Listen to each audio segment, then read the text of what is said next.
శ్రీమాత్రే నమః. వారాహి దేవతాభ్యో నమో నమః. జూన్ 26 నుండి జూలై 4 వరకు వారాహి అమ్మవారి నవరాత్రులు వస్తున్న అన్న విషయం అందరికీ తెలుస్తుంది. తెలియని వాళ్ళు ఈ వీడియోలో చూడండి. తర్వాత వారాహిదేవి నవరాత్రులు ఎవరు చేసుకోవాలి, ఎవరు చేసుకోకూడదు, తర్వాత ఏ సమయంలో అమ్మవారిని పూజిస్తే ఎక్కువ పుణ్యఫలాలు అందుకుంటారు, తర్వాత అమ్మవారి పూజ ఎలాగ సింపుల్గా చేసుకోవాలి అన్నది కూడా నేను మొత్తాన్ని ఈ వీడియోలో వివరిస్తాను. ముందుగా అందరికీ నమస్తే. దుర్గమ్మ డివోటీస్ ఛానల్ వీక్షిస్తున్న వాళ్ళందరికీ నా నమస్కారములు. దుర్గమ్మ దేవుని ఎల్లప్పుడూ కూడా మీ పట్ల ఉండాలని మనస్ఫూర్తిగా కోరుకుంటున్నాను. శ్రీమాత్రే నమః. ముందుగా వారాహిదేవి నవరాత్రులు జరుపుకోవాలంటే అసలుకి వారాహిదేవి ఎవరన్న విషయాన్ని మనకు తెలియాలి. చాలామందికి వారాహిదేవి ఎవరన్న విషయం మనకు తెలియదు.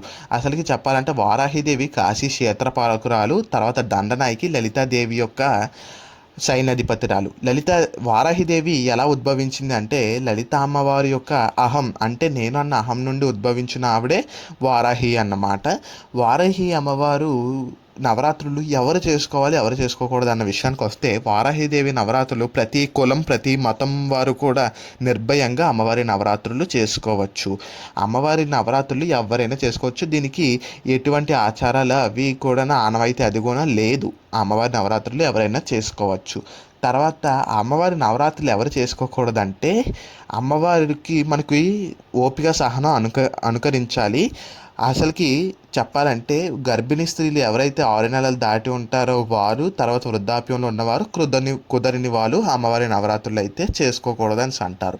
ఎందుకంటే మనకి ఆ సమయంలో ఓపిక సహకరించదు గర్భిణీ స్త్రీలకి, అలాగే కుదరని వారికి, తర్వాత వృద్ధాప్యంలో ఉన్నవారికి. మీకు ఓపిక సహకరిస్తే అమ్మవారి నవరాత్రులు నిర్భయంగా చేసుకోవచ్చు. గర్భిణీ స్త్రీలు ముఖ్యంగా చెప్పాలంటే నిత్యదీపం పెట్టుకొని అమ్మవారిని పూజించుకోవచ్చు. కాకపోతే మీకు ఓపిక సహకరించుకోకపోతే అమ్మవారి యొక్క నామస్మరణ మీ మనసులో ఎప్పుడు స్మరించుకుంటూ అమ్మవారి నవరాత్రులు చేసుకోవచ్చు. అమ్మవారి నామస్మరణ స్మరించుకున్న అమ్మవారి యొక్క నవరాత్రులు చేసినంత పుణ్యఫలం మనకి దక్కుతుంది. అమ్మవారి యొక్క దీవెనలు కూడా మనకి చక్కగా అందుతుంది కూడా. అయితే అమ్మవారి యొక్క నవరాత్రులు ఏ సమయంలో పూజిస్తే, అమ్మవారిని ఏ సమయంలో పూజిస్తే పుణ్యఫలాలు అందుకుంటారు అన్న విషయానికి వస్తే అమ్మవారిని సంధ్యా సమయంలో ఎవరైతే పూజిస్తారో, సంధ్యా సమయాలు అంటే అసలుకి ఏమిటి? సంధ్యా సమయాలు అంటే సాయంత్రం చీకటి పడుతూ నుండి మళ్ళీ ఉదయం తెల్లవారుతున్న సమయం వరకు దాన్ని సంధ్యా సమయం అని అంటారు. సంధ్యా సమయం అంటే మళ్ళీ సాయంత్రం సంధ్య అంటే చీకటి అవుతున్న సంధ్య, ఉదయం తెల్లవారుతున్న సంధ్య.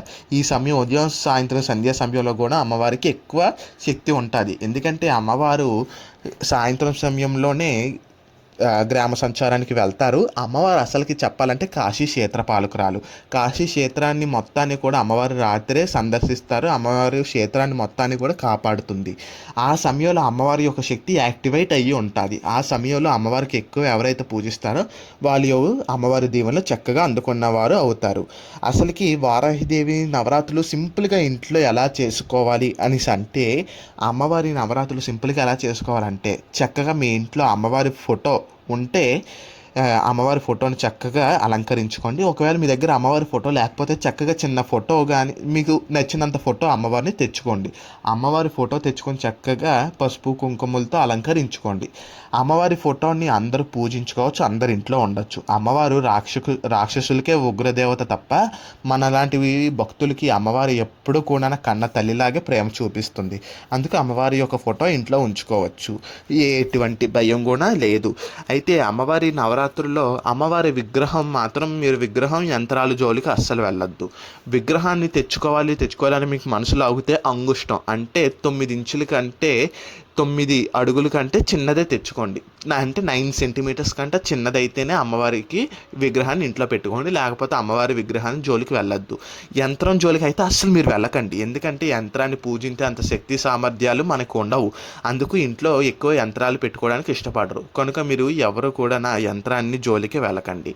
అయితే అమ్మవారిని చక్కగా చిత్రపటాన్ని అలంకరించుకొని మీ దగ్గర ఒక పీట ఉంటే చక్కగా పీటకి పసుపు రాసుకొని వరిపిండితో ముగ్గులు వేసుకొని పెట్టుకోండి. లేకపోతే ఒక రవిక అదే బ్లౌజ్ పీస్ అందు మీద పరుచుకొని అమ్మవారి యొక్క ఫోటో అందు మీద పెట్టుకొని అమ్మవారి యొక్క ఫోటోని చక్కగా గంధంతో కుంకుమతో అలంకరించుకొని అమ్మవారి ఫోటోని అందమే పెట్టుకొని తమలపాకు మీద చిన్న పసుపు ముద్దతో గణేశుణ్ణి తయారు చేసుకుని పెట్టుకోండి. మనం ఏం పూజ చేసినా మొదటి పూజ గణేశుడికే చెందాలి.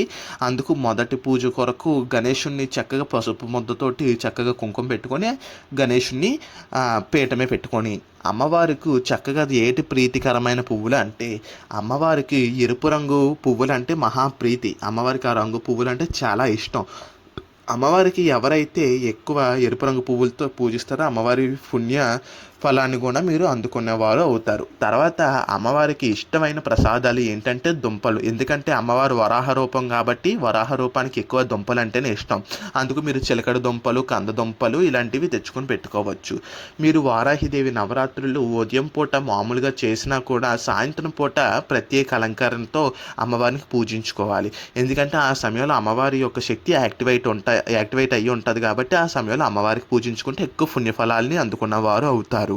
అమ్మవారిని చక్కగా ఎవరైతే భక్తి శ్రద్ధలతో పూజిస్తారో వారికి ఎల్లప్పుడూ వారాహి అమ్మవారు తోడుగా ఉంటుందన్న విషయాన్ని గుర్తుంచుకోండి.